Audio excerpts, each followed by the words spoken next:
Okay, so imagine this. You're dating someone, right? And maybe 6 months back, they were, I don't know, completely obsessed with experimental jazz Right. and restoring old furniture, wearing only like hand-dyed linen in muted tones. Okay, got the picture. Now, fast forward. They start a new job, maybe in finance, something totally different. And suddenly, it's all Bordeaux vintages, marathon running, Well, and their wardrobe. Completely switched. Sharp, structured, all black. wow. Okay. And here's a really weird part. They seem utterly sincere. Both times. Like completely genuine in both phases. You've just hit on something really fascinating. Our sources called us the selfless phenomenon. It's selfless. Okay. Yeah, and it's not just, changing your mind or your tastes evolving normally. It's deeper. It's a kind of radical absence of a settled core identity. So like no anchor inside. Exactly. These are people who are sort of wandering, metaphorically speaking, without that fixed internal center. They lack a true sense of who they are. And that leads to uncertainty. Profound uncertainty about who they are, what they actually want, and, this is crucial, who they should even trust. Okay, let's dig into that internal dialogue difference you mentioned, because that seems key, like a shortcut to understanding them. It really is. If you or I have a reasonably solid sense of self, we ask ourselves things like, what do I actually like? Or, what do I find funny? The I is central. Right, the question starts from within. But for the person missing that core, the subject, the I, it's always outsourced. It's like they're looking outside for the answer. So what are they asking internally? It's more like a constant compliance check. They're cycling through questions like, okay, what am I supposed to like in this situation? Or what's the right thing, the safe thing to approve of right now? Wow. Never. What do I think? Rarely, if ever, their life becomes defined by this borrowed identity, always reflecting, never originating. And that's what we're diving into today, isn't it? We want to unpack the psychology behind this, look at where it comes from, those childhood roots maybe. Exactly, the childhood contracts that might forge this way of being. And also the potential dangers, especially, I guess, in relationships. Yeah.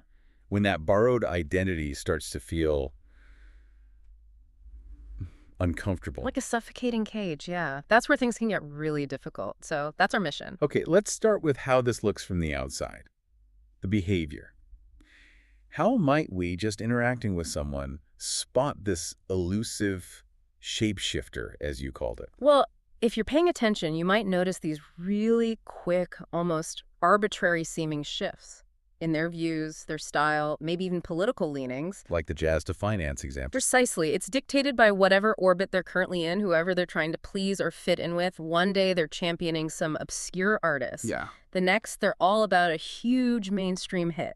And there's no sense of a real internal journey or conversion between those 2 points. It just switches. And you're saying this isn't just being fickle, it's deeper. Much deeper. That instability isn't frivolous. It's actually a direct symptom of a really foundational anxiety. Anxiety about what? About existence, really.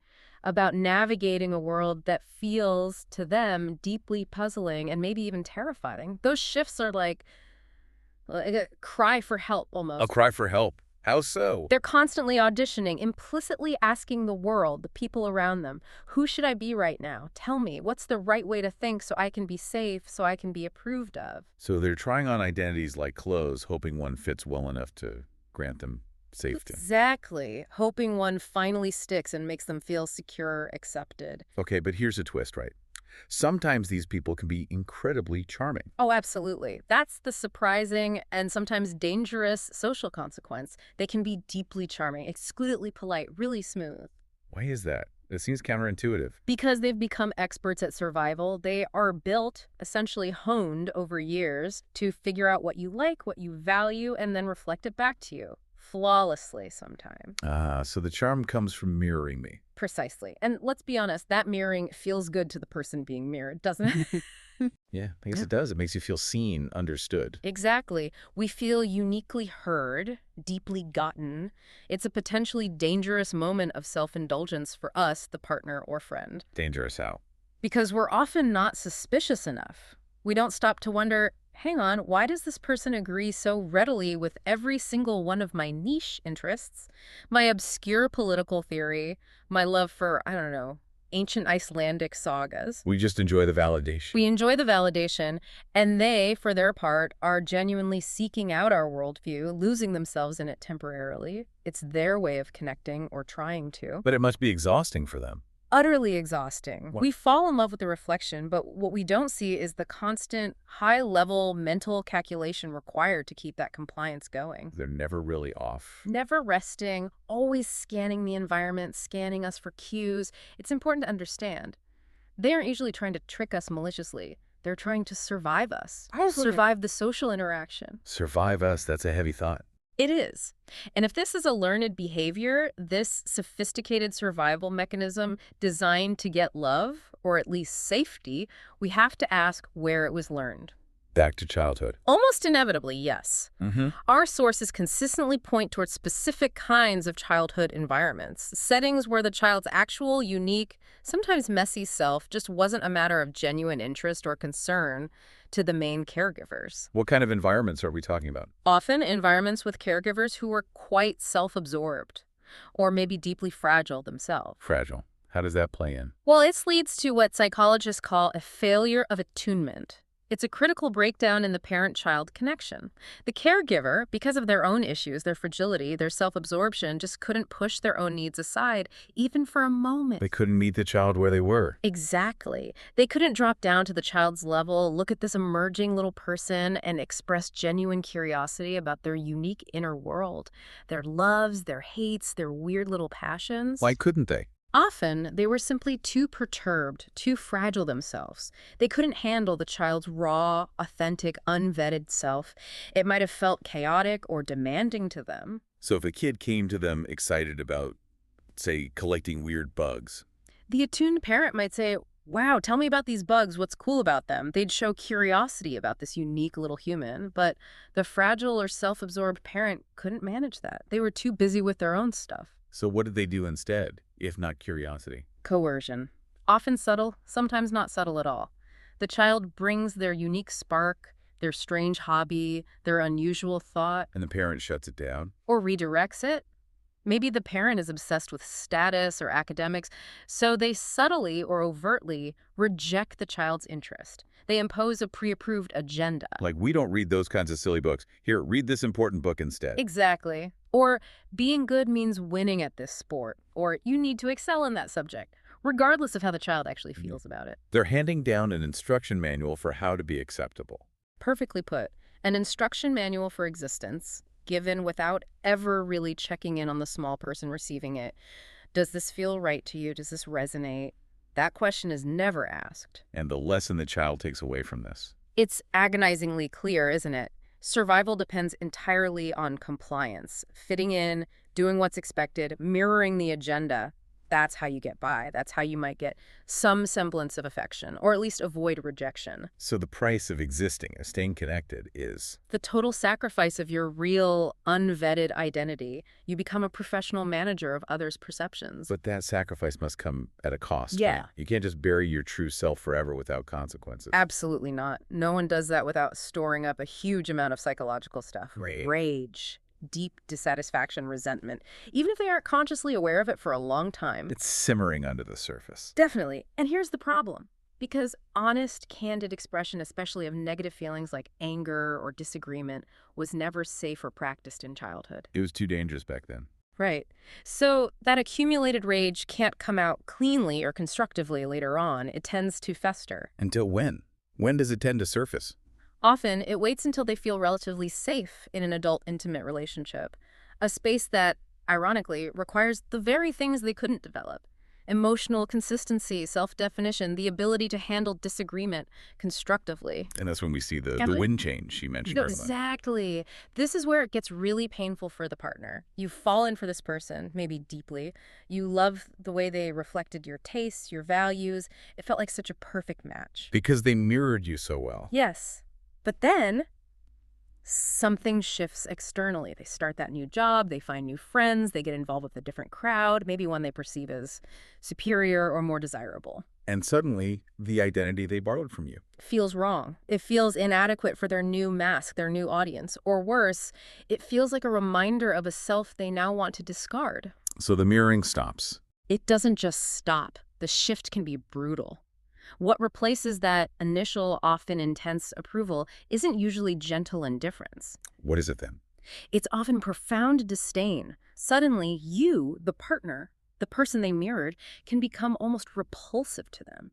As repulsive as you were once extraordinary. Why such an extreme reaction? Because they feel desperately trapped. Trapped by the very identity they adopted from you. They need to destroy the evidence of who they were pretending to be while they were with you. It feels like shedding a skin that now suffocates them. And this often leads to a breakup or a big confrontation. Inevitably. And when that happens, the anger, that stored up rage, gets completely misdirected. How so? Misdirected onto the partner. Yes. They know deep down that someone quashed their true self, stifled their identity, but in the heat of the moment, feeling trapped by the reflection they created with you, they blame you. So you hear those lines like, Those classic painful lines, "You expect me to be perfect," or the really agonizing one, "You don't really know me," which ironically is true, but not for the reason they think. because they never let you know them. Precisely. They never showed their true self. And this brings us to a really crucial point for anyone listening who might recognize this pattern. Okay. When the selfless person unleashes that anger, maybe says something like, "You're controlling me," what's really being said underneath? What is being said? Often it means something like, "I surrendered my own control, my own ability to think and feel authentically to you. I let you define me. And now I feel this profound emptiness when I try to find myself in relation to you, and I'm blaming you for it." Wow. That's a lot to unpack. It is. Or, drilling down even deeper, it might be an echo of that core childhood wound. Go on. I actually can't tell the difference between being loved and being controlled because the parent who's supposed to love and validate me was more interested in controlling and shaping me according to their agenda. And the result for the current partner. Devastating. The partner, who might have actually offered genuine love, safety, and acceptance, gets dropped. Suddenly. Like a stone. Leaving the selfless person free. Free to find a new mirror, a new identity to borrow, hoping this next one will finally feel right. But of course it won't. Not until the core issue is addressed. And that really highlights the tragedy you mentioned. It's the ultimate tragedy of the shapeshifter, isn't it? That partner they just discarded? Maybe that person was actually really right for them. Maybe they offered exactly the stability, the validation, the space they secretly craved. And they couldn't see it? They couldn't trust it because they lacked that foundational self-knowledge, that internal compass. They couldn't trust their own original, perhaps positive, instincts about the connection. They sabotaged the good things because the pattern of compliance and escape is so deeply ingrained.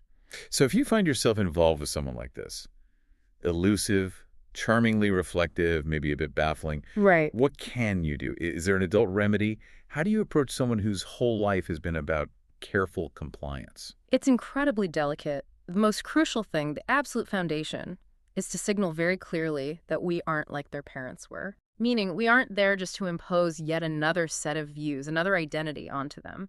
We have to consciously, deliberately signal, "I don't need you to agree with me.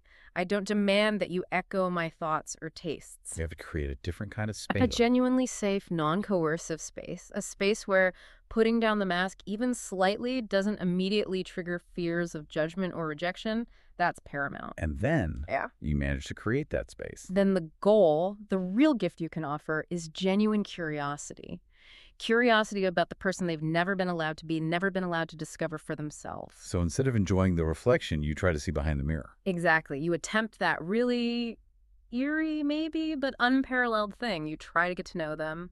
The hesitant, quiet, perhaps underdeveloped, authentic core that's been locked away since childhood. You ask gentle questions about their feelings, their thoughts, without an agenda. It sounds incredibly difficult and requires immense patience. It does. Think about it.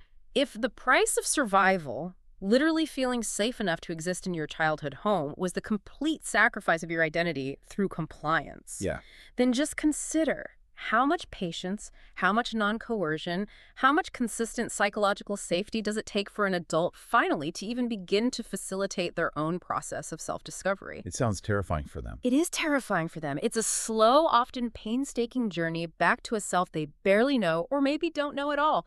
And frankly, it's far more demanding for everyone involved than most people ever realize.